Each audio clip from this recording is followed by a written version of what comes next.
Good day, everyone. Welcome back to the show. I'm Sean David. Let's talk some old school basketball. Being a basketball historian, of course, I have to watch a lot of NBA shows just to see what's going on and always to be up to date. And I gotta be honest, it drives me crazy when I hear basketball analysts and former NBA players talking about the GOAT and not mentioning Michael Jordan, but guys like LeBron James, for example. Anyway, so in this video, I want to give you my take on why I feel that Michael Jordan is the best player who ever touched an NBA basketball. But before we start this video, if you like this video, don't forget to hit that subscribe button. Also, click on that notifications button so you always get notified once I upload a video. Also, if you want to support me, you can check out my Patreon account. This is for guys who want to hear more podcasts with former NBA stars, exclusive stuff for my supporters, just so you know. And I would say, without any more blah blah, let's get right into the video.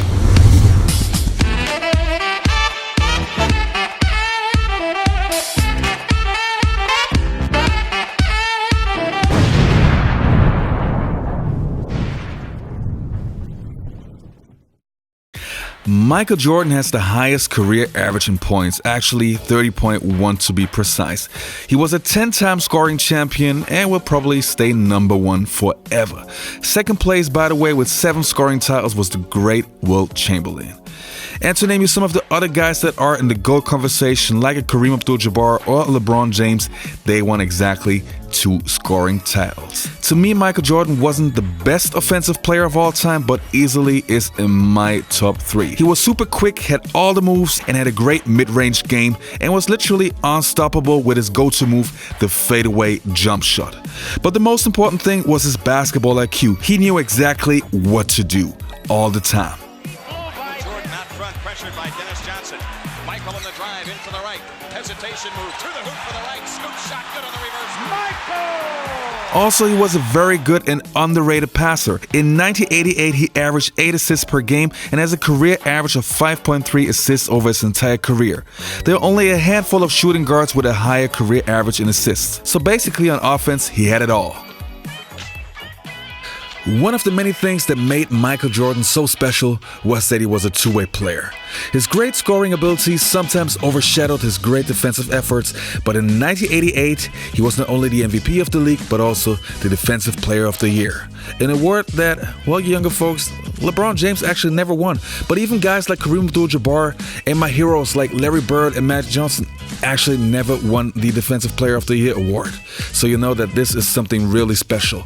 Michael Jordan has a career average of 2.3 steals and was the 3-time steal champion of the league. So to conclude, Michael Jordan was not only a great defender, but actually one of the best defenders in NBA history. The game on the offensive end of the court, but he also dominates the game on the defensive end of the court.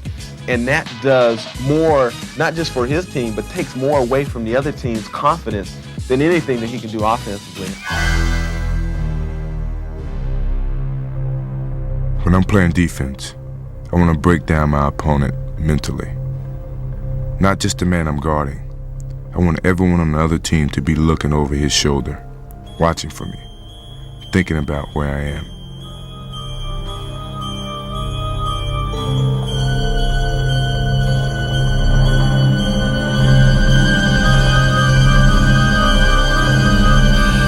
And the next category that I have on my list is the so-called clutchness gene.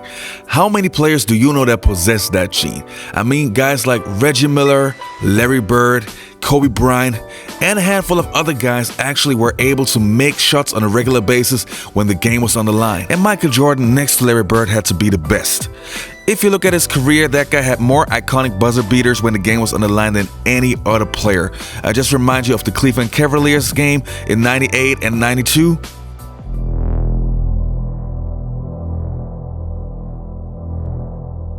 Pippen brings it across, defended by Harper.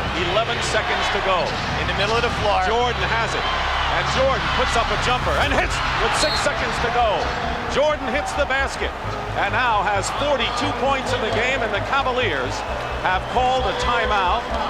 They have 1 timeout remaining, and Michael Jordan, who was not an impressive shooter at all in the first half, has 28 points in the second half, including these 2 big ones to give Chicago the lead. Elo will inbound. He gets it into Nance, gets the ball back, drives to the hoop, lays it in with 3 seconds to go.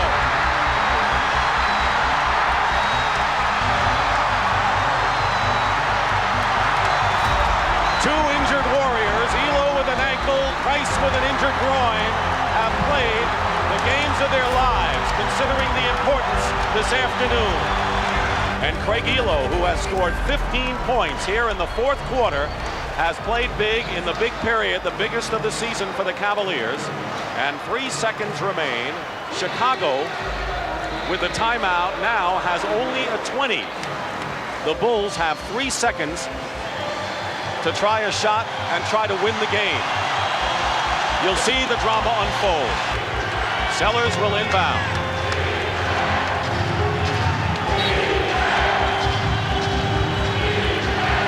Sellers has Jordan. Jordan with 2 seconds to go. Puts it up and scores at the buzzer. Michael Jordan has won it for Chicago. Or the shot against the Utah Jazz.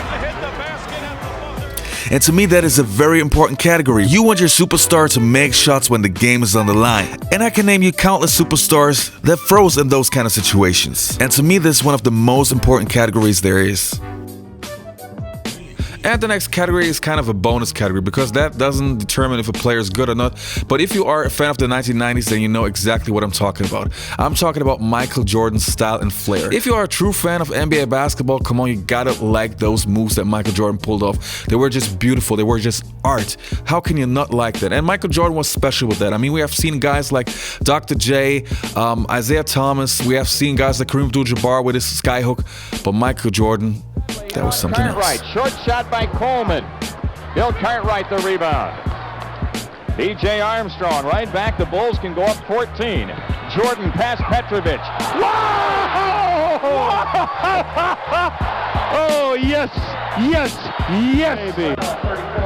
By Petrovic, up, no way. I don't care how good you put English on. It doesn't work, guys. Try it. When you go to the Y tomorrow, try that. The next category is trophies and awards, and this is a crazy one. I mean, every NBA superstar, of course, had to win something to be relevant. And you have guys like Charles Barkley that didn't win an NBA championship but still got an MVP, and therefore that's one of his validations why this was a great player. But with Michael Jordan, it's incredible. That guy actually won 22 trophies. Yeah, we're talking about MVP awards, Defensive Player of the Year, Slam Dunk Champion, and the list goes on and on and on. And the second place with 17 trophies, so we're talking about a difference of 5, was Bill Russell. Number 3 was Kareem Abdul-Jabbar with 15 trophies. Number 4, LeBron James with 14 trophies. So we're talking about a huge different mark. On the floor, stripped by Jordan. Loose ball to Grant. Ahead for Michael. Into the front court. Behind his back comes left wing. Now down the lane. All the way for the two-hand slam. And the foul on Allen Ogg. That is vintage Jordan super stuff.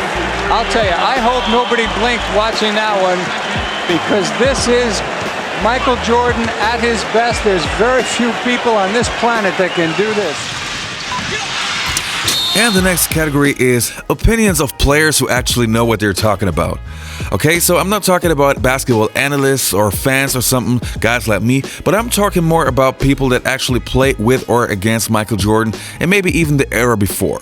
So you have guys like a Magic Johnson, a Larry Bird, a Shaquille O'Neal, a Charles Barkley. So some of the best players who ever played the game that also state that Michael Jordan is the GOAT. He said Michael Jordan is not the GOAT.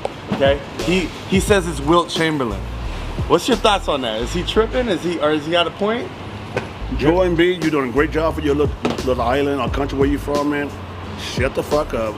Go do your goddamn job and do Philly proud. That's the one thing they need is a championship. He's dead wrong on this one. Goddamn right, he's wrong. You're measured by your competition. He is clearly, and in my opinion, the best basketball player I've ever seen to date.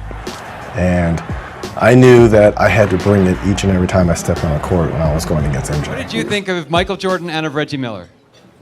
Oh, man. Obviously, Michael is the greatest in my book. Been able to play him and growing up, watching him play in college, and getting the opportunity to play him, while I was in pros was a highlight of my career.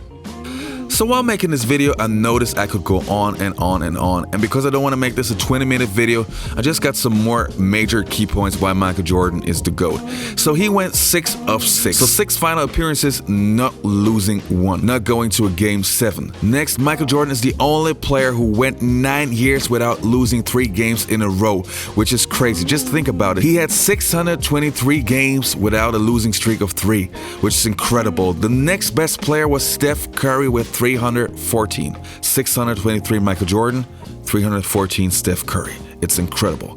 Michael Jordan was one of the most fundamentally sound players who ever played in the NBA. He made his teammates better than his mental and physical toughness. That guy never rested. That guy wanted to play every minute if possible. There was no sitting out and resting. That was outlandish back in the days. I mean, there are millions of reasons why Michael Jordan is the best. That guy was far superior in basically in everything in comparison to any other player. So Michael Jordan was my GOAT. Thanks for watching, take care and goodbye. Hey you guys, if you're active on Facebook, I can really recommend Open Court. As an NBA fan, you should find everything you need. If it's funny NBA videos, impressive highlights, or even NBA news, I check out Open Court every day.